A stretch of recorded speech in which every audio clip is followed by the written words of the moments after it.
Muchas gracias, hermanos queridos de Tarija. Es para mí un honor y un privilegio el acompañarles en esta noche y verdaderamente lo hago con mucho gusto y con gratitud al Señor para poder juntos estudiar la palabra de Dios. Sí, efectivamente, eh, hemos, eh, hemos estado allí en el centenario de la obra hace tiempo atrás, en el año 1982, si no recuerdo mal, fue el centenario de la obra, así que hace muchos años, pero bueno, allí estábamos haciendo música y coro. Que amo y felicito al conjunto en esta noche. Fue preciosa la canción y muy bien elaborada también. No es fácil hacerlo con tanta precisión, así que realmente tengo que destacarlo y agradecerles porque fue una preciosa canción y muy bien ejecutada, muy bien cantada. Así que, bueno, el resto no sabía que nuestro hermano Zoraide era familiar de Edgar, así que sí, efectivamente, estamos trabajando en Instituto Comenio, dependiente de la iglesia allí en Villarreal. Es un instituto terciario que otorga un título de técnico en teología práctica y efectivamente reconocido por las autoridades, por el Ministerio de Educación de Argentina. Son 3 años y allí termina con una tecnicatura entonces en teología. Estamos dando algunas materias de teología allí. Es el segundo de los institutos y el tercero es el Instituto SECABIM, que es el Centro de Capacitación Bíblico Misionera, que funciona en el norte de nuestro país, aunque claro, en este tiempo es forma virtual, modo virtual, y allí también están alumnos que sienten el llamado de la obra misionera y estamos trabajando también con los hermanos en ese lugar. Así que a tiempo completo en la obra del Señor, gracias a Dios, empleando los años que nos queden, que el Señor permita, para compartir la palabra, la enseñanza de la palabra del Señor, la evangelización, en fin, todo lo que sea la obra del Señor. Así que en esta noche, gracias por estar con ustedes, hermanos queridos. Me preguntaban por mi esposa Ligia. Estamos casados hace 49 años. Tenemos un hijo también casado con una chica del Uruguay, una hermana querida de Uruguay, nuestra nuera, y mi esposa también dedicada al ministerio de la enseñanza de la palabra de Dios. En fin, trabajando para el Señor, que es lo más importante que podemos hacer en nuestra vida. Después de nuestra jubilación, a pesar de estar trabajando, ahora es a tiempo completo. Bueno, no importa tanto lo que yo hable de mí, eso es lo. Vamos a hablar del Señor y de su palabra, que eso es lo que nos ha convocado en esta noche. Y me gustaría terminar entonces el breve análisis que estuvimos haciendo de uno de los párrafos más importantes, más profundos del Nuevo Testamento. Y ese es en Romanos el capítulo 12. Romanos capítulo 12, los 2 primeros versículos. Ayer estábamos considerando en uno de ellos solamente, en el versículo 2, que es el que nos tiene ocupados, 2 partes, y hoy nos quedaba una tercera para tratar juntos con los hermanos queridos de Tarija, de Bolivia. Voy a leer entonces en Romanos el capítulo 12, los 2 primeros versículos, aunque como les dije, solamente vamos a analizar el versículo 2. Dice así la palabra del Señor. Así que, hermanos, os ruego por las misericordias de Dios que presentéis vuestros cuerpos en sacrificio vivo, santo, agradable a Dios, que es vuestro culto racional. No os conforméis a este siglo, sino transformaos por medio de la renovación de vuestro entendimiento, para que comprobéis cuál sea la buena voluntad de Dios, agradable y perfecta. Ayer estuvimos viendo los 2 primeros puntos en este versículo 2 de Romanos capítulo 12. Y hablábamos de esas expresiones del apóstol Pablo tan significativas. La primera, no os conforméis a este siglo. O dicho en otras palabras, no permitan que el mundo, que esta época les comprometa a amoldarse en su esquema. No lo permitan.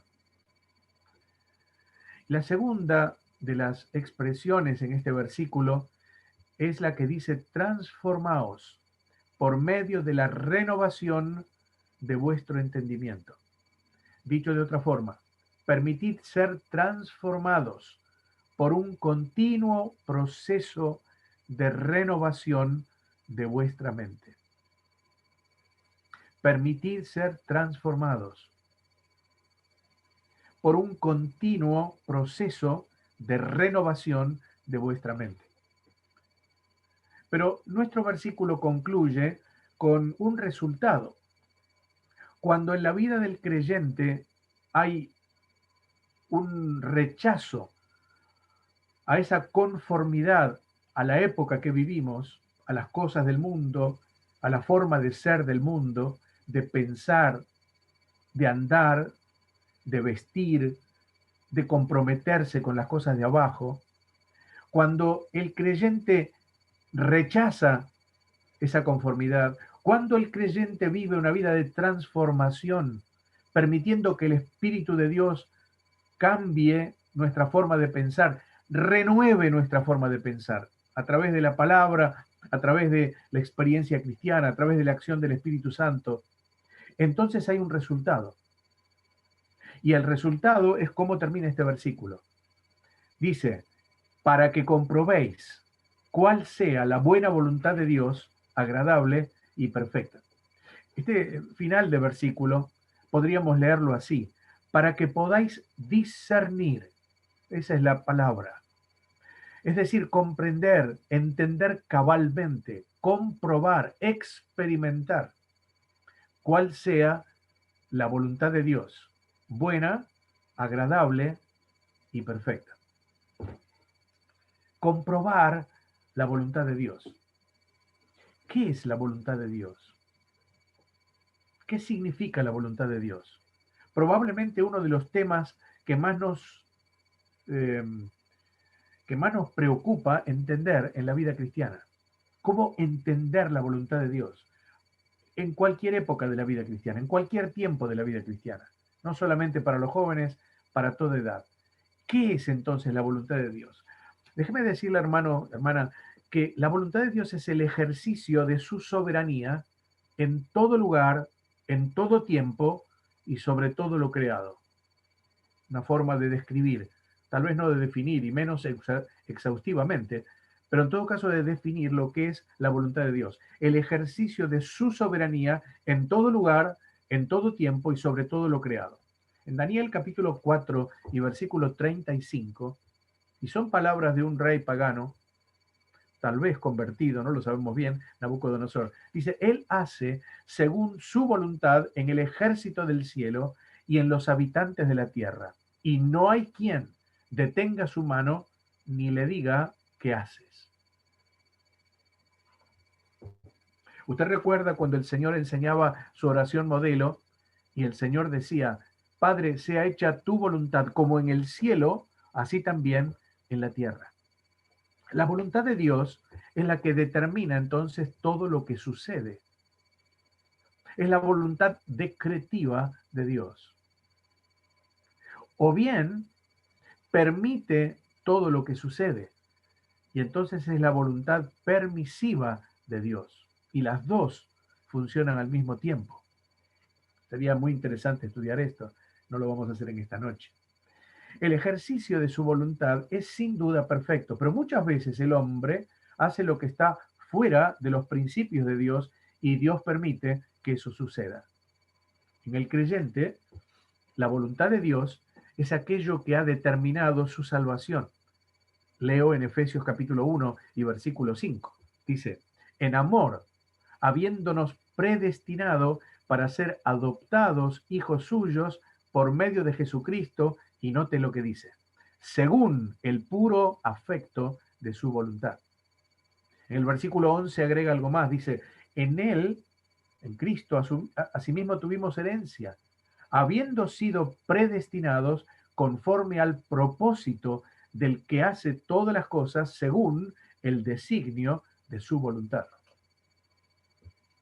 La voluntad de Dios es la que opera o la que debería operar en el curso de la vida del cristiano, su vida y mi vida como creyentes. Leemos en Hebreos capítulo 13 y versículo 21, que el Señor, dice, os haga aptos en toda obra buena, ¿para qué? Para que hagáis su voluntad, haciendo Él en vosotros lo que es agradable delante de Él por Jesucristo, al cual sea la gloria por los siglos de los siglos. Amén. La voluntad de Dios es aquello que debe conocer el creyente. Usted recuerda aquel versículo de Colosenses 1:9, por lo cual también nosotros desde el día que lo oímos, escribe el apóstol Pablo en su oración, no cesamos de orar por vosotros y de pedir que seáis llenos del conocimiento de su voluntad en toda sabiduría e inteligencia espiritual. Finalmente, por decir algunas cosas de lo que es la voluntad de Dios, es aquella que Él demanda que sea obedecida. Leo en Efesios capítulo 5 y verso 17.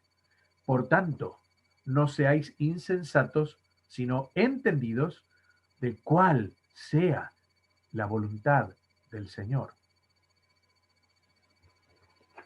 El máximo ejemplo para nosotros, como siempre, es el Señor Jesús. Aquel que dijo, mi comida es que haga la voluntad del que me envió y que acabe su obra. Juan 4:34. Y también en el capítulo 6 y versículo 38 del mismo Evangelio dice, porque he descendido del cielo no para hacer mi voluntad, sino la voluntad del que me envió. Quiero decirte una cosa, lo leí hace mucho tiempo, me quedó grabado en mi mente. No estoy en el mundo para que Dios haga mi voluntad. Estoy en el mundo como cristiano para hacer la voluntad de Dios. Alguien dijo que la voluntad de Dios es todo lo que haríamos si pudiéramos ver el futuro que Dios tiene preparado para nosotros. Por eso es buena, agradable y perfecta, aun cuando no la comprendamos totalmente. Lo voy a volver a decir. La voluntad de Dios es todo lo que haríamos si pudiéramos ver el futuro que Dios tiene preparado para nosotros. Por eso la voluntad de Dios es buena, agradable y perfecta, aun cuando no la comprendamos totalmente. Y esto último es cierto. No siempre comprendemos la voluntad de Dios. Eso es verdad. A veces la voluntad de Dios está envuelta en las nubes de su soberanía.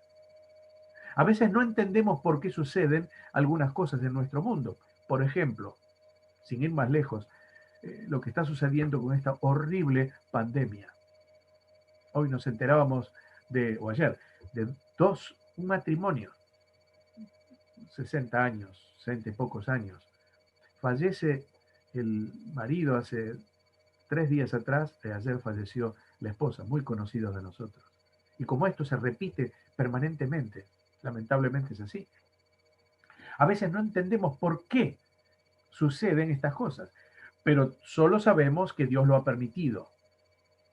Y aunque el hombre en su necedad haya hecho cosas que no son correctas y por ello haya sobrevenido esta desgracia, sin duda, Dios está al tanto de todo. Recién cantaban en la canción, sé que en pruebas o en bendición en tu trono estás. Solo tú eres Dios. Y eso es verdad. Pero también debo saber que a Dios no le ha tomado por sorpresa esta situación que vive el mundo y que ha impactado de una forma tan impresionante a toda la humanidad. Dios lo ha permitido y Él está por encima de todo, haciendo que todo redunde para su gloria. No lo entendemos tal vez, pero es así.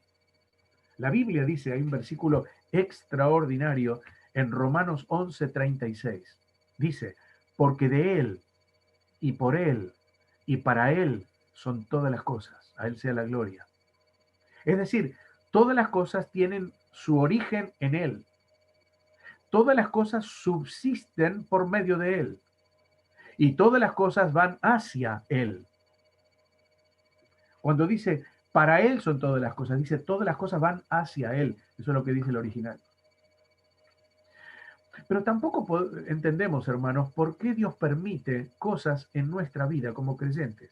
adversidades de las cuales no tenemos conciencia de haber desobedecido sus mandatos. Por ejemplo, una enfermedad o una desgracia imprevista. A veces como Job quedamos desconcertados porque, bueno, hemos sido fieles al Señor dentro de nuestras limitaciones y debilidad. Hemos vivido con temor reverente ante Él. Estamos obedeciendo sus mandamientos y sin embargo las adversidades golpean la vida, golpean el corazón. Bueno, debemos reconocer también que muchas veces esas pruebas nos enseñan lo que necesitábamos saber. Y como el patriarca, como Job, llegamos a la conclusión que él llegó. Nos sobrevinieron para conocer más profundamente a Dios. De oídas te había oído, dijo él. Job 42. Mas ahora mis ojos te ven, te conozco más, Señor. Hace muchos años quedé sin trabajo durante mucho tiempo, un año largo. Ya estaba casi fuera de la edad que se acostumbra a tener a las personas en los trabajos, y fue muy duro porque, claro, al final los recursos ya se terminaban inexorablemente. Esa experiencia, sin embargo, ese año me llevó mucho más cerca del Señor, a estudiar su palabra, a tomar preciosas decisiones en la obra del Señor, y al fin, bueno, Dios suplió maravillosamente como Él lo hace. Hermanos, no desechemos las pruebas, alentémonos, porque Dios las envía con un propósito. Él no nos hará pasar por lugares donde su gracia no nos alcance. Él no nos dejará ser tentados o probados más allá de lo que podamos resistir, sino que dice la palabra que junto con la prueba dará la salida para que podamos alabar su nombre. ¿Te recuerda Pablo, el apóstol? Oró 3 veces para que el Señor le quitara aquel aguijón que laceraba su vida. No sabemos cuál es. Pero él decía que era un emisario de Satanás que le abofeteaba. ¿Cómo se sentiría el apóstol? Pero el Señor le dijo estas palabras, que usted recuerda muy bien, que usted conoce muy bien, y que debemos recordar en momentos en los cuales necesitamos esa respuesta del cielo. Te es suficiente con mi gracia, porque mi poder se perfecciona en la debilidad. Pero también es cierto que la voluntad de Dios es algo que deseamos y necesitamos conocer. Creo que les dije esta semana pasada, me llamaron 2 jóvenes y los 2 con este mismo asunto. ¿Cómo puedo conocer la voluntad de Dios? ¿Cuáles son los tiempos de Dios? Me decía uno. ¿Cómo puedo entender los tiempos de Dios? ¿Cuáles son cuáles son los caminos que Dios quiere para mi vida? Por supuesto que la edad juvenil es una época propicia para este tipo de situaciones, pero cualquier etapa de nuestra vida, cualquiera, presenta alternativas que requieren decisiones por parte del creyente. Y aunque estemos en la madurez de la vida, no podemos decir, ya sé todo, no me hace falta ya conocer la voluntad de Dios, tengo todo resuelto, en ninguna manera. Al contrario, diariamente nos enfrentamos con circunstancias que requieren discernimiento espiritual para saber aquello que agrada a Dios. Y especialmente hay momentos en nuestra vida en que tenemos que tomar decisiones a veces trascendentes, que deseamos ser fieles al Señor y que esas decisiones estén en línea con su voluntad. ¿Y esto para qué? Para no fracasar, para no desagradar al Señor. Y entonces es cuando buscamos el rostro de Dios para preguntarle, Señor, ¿qué debo hacer? Hacemos como Josafat en la antigüedad, ¿recuerdan? Señor, no sabemos qué hacer. Y a ti alzamos nuestros ojos. Magnífica oración. Es como decir, Señor, en ti hemos puesto nuestra esperanza. Decía el salmista, ¿en quién esperaré? Mi esperanza está en ti. ¿Cómo saber entonces la voluntad de Dios? ¿Cómo interpretar la voluntad de Dios para nuestra vida? Bueno, vamos a mirar algunos pensamientos solamente en esta noche, tenemos poco tiempo, para que podamos meditar ahora brevemente y luego poder seguir pensando en ellos a la luz de las Escrituras. En primer lugar, lo, que, lo primero que tengo que saber es que a Dios le agrada revelar sus propósitos. A Dios le agrada revelar sus propósitos. No son un secreto.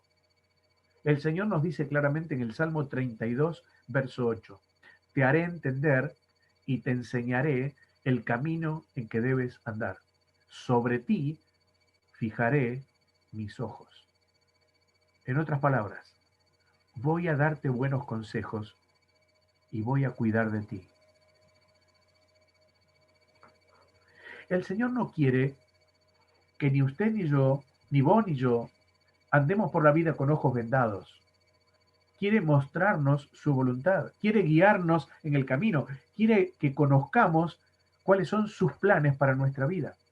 Miren lo que dice Jeremías 29:11. Porque yo sé, dice Dios, los pensamientos que tengo acerca de vosotros. Pensamientos de paz y no de mal, para daros el fin que esperáis. Me gusta otra traducción de la Biblia que dice así, porque yo sé muy bien los planes que tengo para vosotros, afirma el Señor. Planes de bienestar y no de calamidad, a fin de daros un futuro y una esperanza.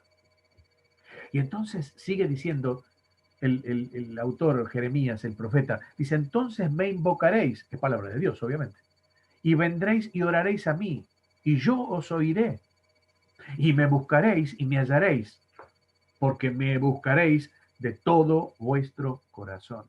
Qué promesa extraordinaria de la Biblia. Cómo me gustaría seguir meditando en ella.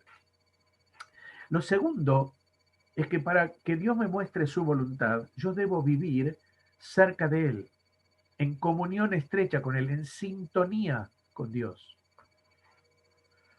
Amós, el capítulo 3 y el versículo 7 dice así, no hará nada el Señor sin que revele su secreto a sus siervos, los profetas.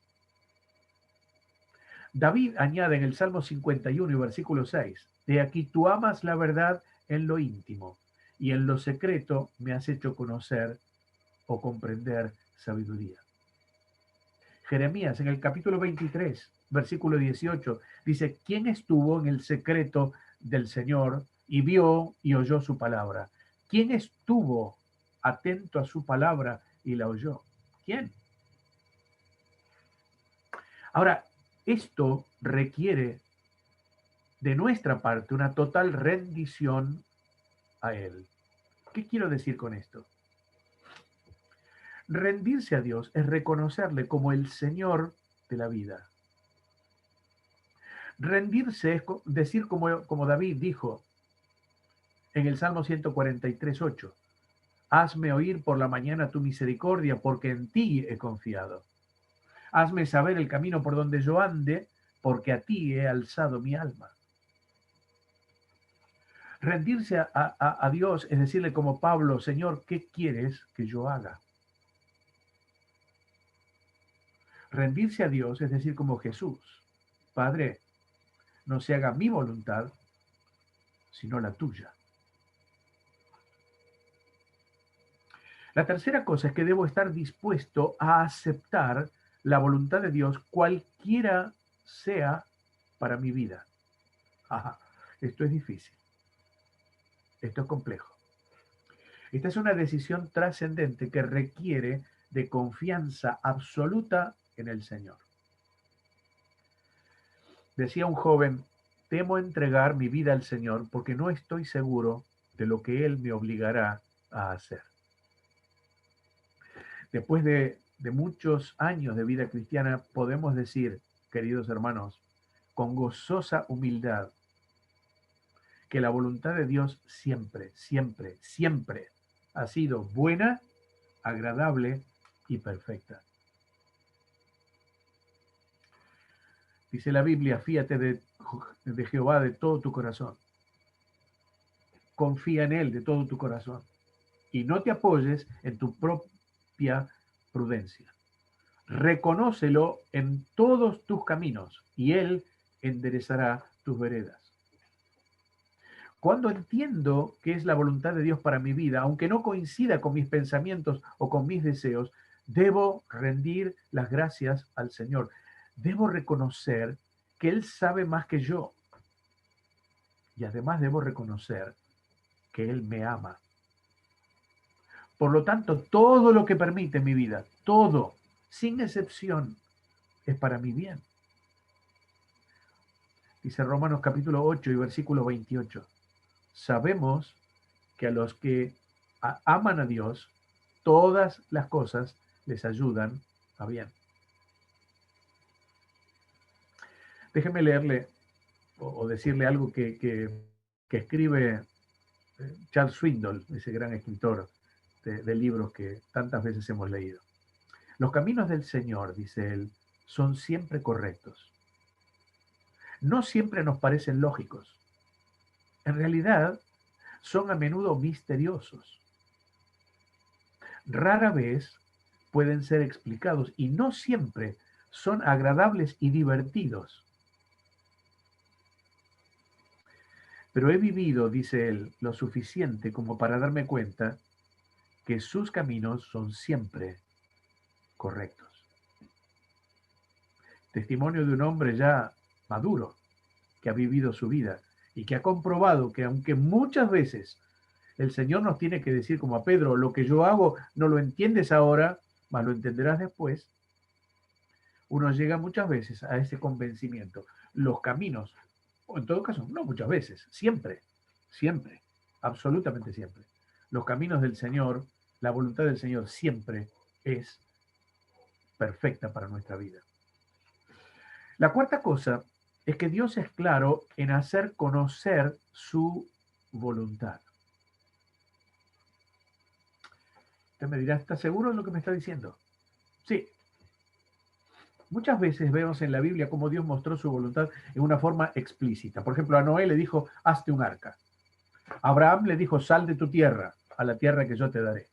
A Moisés le dijo, ven, por tanto ahora te enviaré a Faraón para que saques de Egipto a mi pueblo.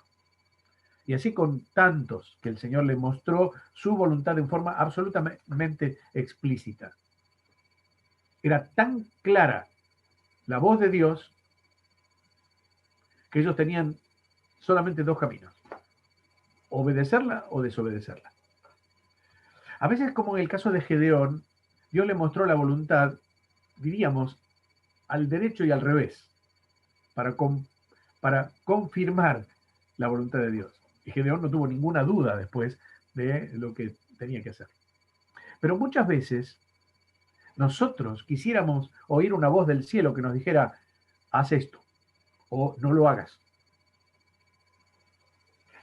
Por ejemplo, ¿cuál es el esposo o la esposa que tienes preparado para mí? ¿Quién no lo quisiera saber? Si no lo sabe, obviamente. ¿Debo estudiar esta carrera? ¿Por qué trabajo tengo que decidirme? ¿Qué don tengo para desarrollar en la iglesia? Y tantos otros interrogantes en nuestra vida cristiana. Especialmente en la juventud, en ese tiempo de decisiones trascendentes. ¿Cuántas veces de rodillas, orando, le hemos dicho al Señor, Señor, necesito que me indiques qué tengo que hacer, pero lo necesito ya, Señor?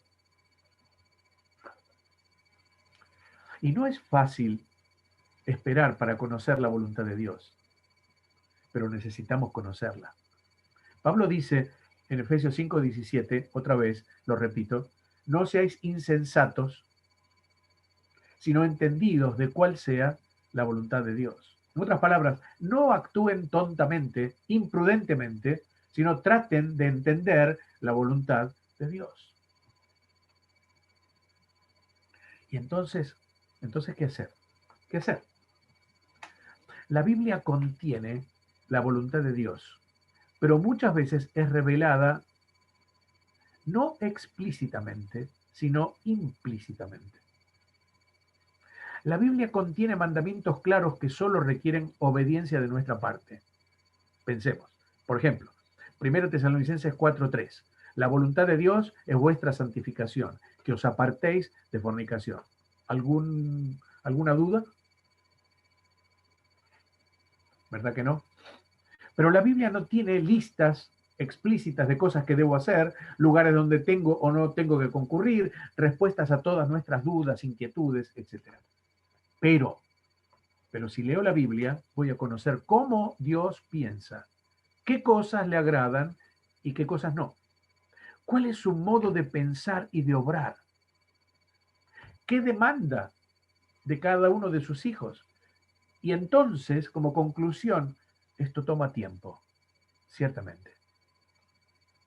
Entonces entenderé cuál es la voluntad de Dios en cualquier aspecto de mi vida. De algo debo estar seguro. De algo debo estar seguro.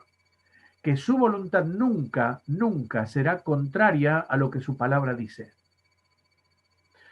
Dios es absolutamente coherente. No hay duda alguna. Por lo tanto, si hay algo que no está permitido en su palabra, no debo pensar que Él lo va a permitir.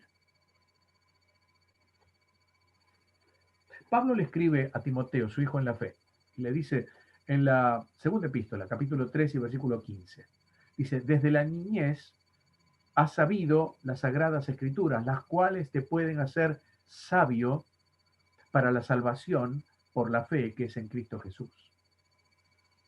Sabio para la salvación. Bueno, obviamente tiene que ver con la sabiduría que se necesita, pero no solo para ser salvos. Timoteo ya era salvo, sino para vivir la vida cristiana, la vida de salvación. Este aspecto de la salvación que es entre que creímos y el Señor nos lleve, nos glorifique. Este tiempo de santificación de la vida del creyente. O sea, el vivir de acuerdo a la voluntad de Dios. Y esta sabiduría, querido hermano, querida hermana, se apoya en el conocimiento y la obediencia a las sagradas escrituras, la palabra del Señor. Allí está escondida su voluntad para mi vida, para tu vida. Es en vano que me pregunte, por ejemplo, ¿qué pensará Dios si entro en noviazgo o en sociedad comercial con un inconverso? Porque su palabra me dice claramente que no debo unirme en yugo desigual con los incrédulos. Es en vano que pregunte si es lícito o no ir a algún lugar, bueno, cuando se puede ir a algún lugar, donde se manifiesten los placeres de la carne, porque la Biblia me dice que el creyente fiel no anda en camino de pecadores ni se sienta en silla de burladores. Salmo 1. Es en vano que le consulte si debo trabajar en lugares donde la moralidad escasea, porque la palabra de Dios es clara cuando me dice, salid de en medio de ellos y apartaos, dice el Señor, y no toquéis lo inmundo, lo impuro, y yo os recibiré. Está claro, ¿verdad? Entonces, en quinto lugar, Dios usa diferentes medios para hacer conocer su voluntad. Dice Proverbios 16:9.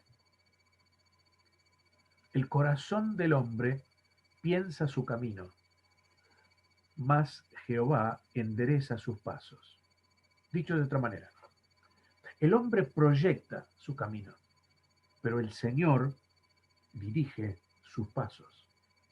Extraordinario. Todos en general tenemos un proyecto de vida. Decimos, nos gustaría ser, nos gustaría tener, nos gustaría hacer, en fin. Pero debemos decir siempre, como nos enseña Santiago, si el Señor quiere, viviremos y haremos esto o aquello. Para el cristiano, la vida no es azar, no es suerte, no es horóscopo. Para el cristiano, la guía del Espíritu Santo es la guía infalible para proyectar y vivir su vida. ¿Y cómo muestra Dios entonces su voluntad para nuestras vidas? Bueno, en la antigüedad Dios lo manifestó de muchas formas. A Jacob, por ejemplo, mediante una visión, a Abraham por una teofanía, a Gedeón por un milagro, como estábamos viendo, a Pedro y los apóstoles por un ángel, a Pablo por otra visión. Dios tiene muchas formas, así lo dice Hebreos 1. En otro tiempo ha hablado de muchas formas a los padres por los profetas. ¿Cómo nos habla ahora? Ahora no nos habla por estas cosas, diríamos, buena palabra, místicas. Dios utiliza hoy otros muchos medios que están a nuestro alcance para tomar decisiones sabias en nuestra vida. Y voy a mencionar solamente algunas, ya terminando mi mensaje. En primer lugar, sabiduría espiritual. Sabiduría espiritual. ¿Por qué Salomón fue un hombre sabio? Porque lo que le pidió a Dios de entrada fue sabiduría. Eso es lo que necesitamos para nuestra vida. Dice la Escritura que debemos ocuparnos de nuestra salvación, en nuestra salvación, no de nuestra, en nuestra salvación, con temor y reverencia. ¿Por qué? Porque el principio de la sabiduría es el temor al Señor. ¿Temor qué es? No es miedo. Temor es andar reverentemente deseando obedecer al Señor en todo. Temor es temer entristecer al Señor con una vida desobediente. Eso es andar en el temor del Señor.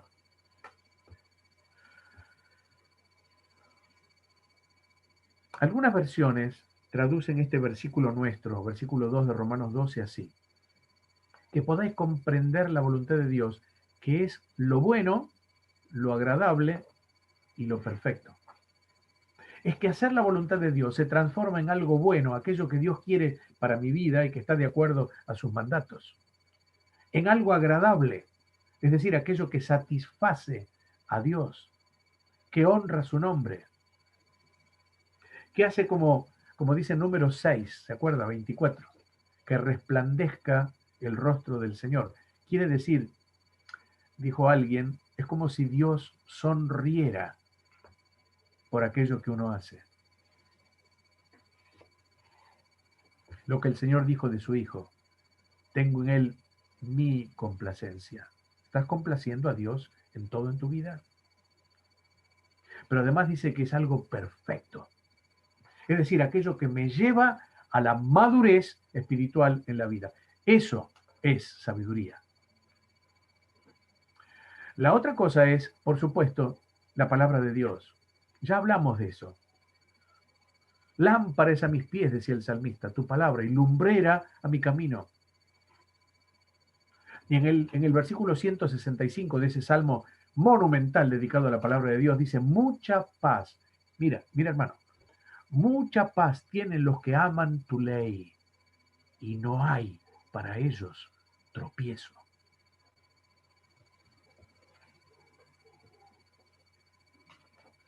Cantábamos esta noche: enséñame a vivir de tal manera que mañana no tenga que reprocharme el ayer.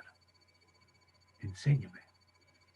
La otra cosa es la oración, la forma de que Dios nos conteste y nos muestre su voluntad. Jeremías dice en 33:3, ese versículo tan hermoso: clama a mí y te responderé, y te enseñaré cosas grandes y ocultas que tú no conoces. Es una invitación que Dios me hace. No puedo desperdiciarla. A veces es cierto que Dios parece que se tarda, pero debemos estar dispuestos a esperar los tiempos de Dios, que muchas veces son distintos a los nuestros, pero que siempre son para su gloria y nuestra bendición. Hay otra sorprendente invitación de parte de Dios, y está en Isaías 62. Se la voy a leer en esta noche. Dice: los que, 62, 6 y 7, los que os acordáis de Jehová, no reposéis, ni le deis tregua hasta que restablezca a Jerusalén.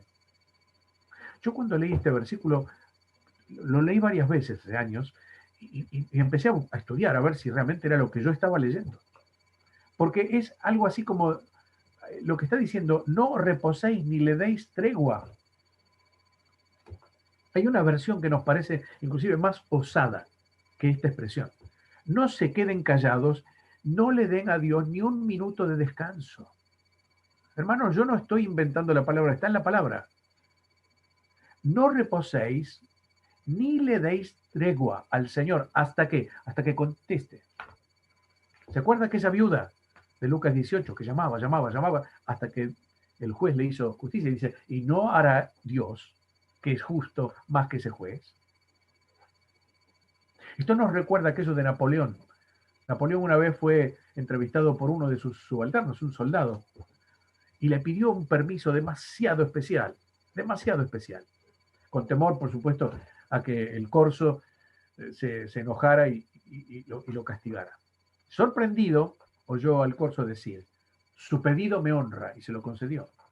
Hermanos, el pedido nuestro honra a Dios cuando lo hacemos con humildad, dentro de su voluntad, esperando que se cumpla y esperando día tras día que Él conteste nuestra oración. Pedid y se os dará, dice la Biblia. Buscad y hallaréis. Llamad y se os abrirá. Bueno, hay otros medios también, por supuesto. Dios puede hablarnos a través de un mensaje, por el consejo oportuno de un cristiano espiritual, no por cualquier cristiano, por un pastor, por un maestro de escuela dominical, por un consejero espiritual, por los padres si son del Señor, por un amigo, un creyente fiel, siempre en lo posible mayores y espirituales. Pero tengamos cuidado, porque la tendencia es de consultar a los hombres, aun siendo espirituales, antes que al Señor en oración. De otra manera, Dios también nos muestra cómo puede contestarnos con señales, con indicios, etcétera, etcétera, etcétera, etcétera. No tenemos tiempo de esta noche. Lo importante es ir a su presencia las veces que haga falta y estar en silencio hasta que Dios contesta poniendo paz en nuestro corazón sobre la decisión que tenemos que tomar. Y ahí uno se levanta y dice, Señor, gracias. Es lo que necesitaba. Y coincidiera o no coincidiera con nuestro pedido, estamos seguros de que eso va a ser de bendición para nuestra vida y de gloria para Él. Oh Dios, dice la canción, revélame tu voluntad. La senda hazme ver con claridad. ¿Por dónde debo andar? ¿Qué pasos he de dar para poder gozar tu voluntad? Imprime en mí, Señor, tu voluntad. Pon en mi corazón seguridad. Tu voz anhelo oír, haciéndome sentir el ansia de cumplir tu voluntad. Y termina la canción diciendo, he de aceptar, Señor, tu voluntad en tiempos de dolor y adversidad, en medio de aflicción, en prueba y tentación. Que sea mi porción tu voluntad. Bueno, terminamos en esta noche algo de este versículo. Recién orillamos un versículo tan trascendente. Romanos 12:2, no os conforméis. Paren de conformarse a este siglo, como decíamos ayer.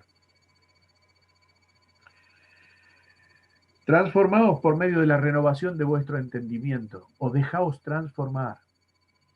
Y finalmente, para que comprobéis, experimentéis cuál sea la buena voluntad de Dios, agradable y perfecta. Que el Señor nos ayude a considerar las grandes misericordias de Dios para nosotros, de modo que entreguemos nuestros cuerpos en un sacrificio vivo, santo y agradable a Dios, y podamos experimentar la maravilla que encierra este versículo 2 de Romanos, para que sea para nuestra bendición, la gloria de Dios y la bendición de muchos también a nuestro alrededor. Amén. Que sea así.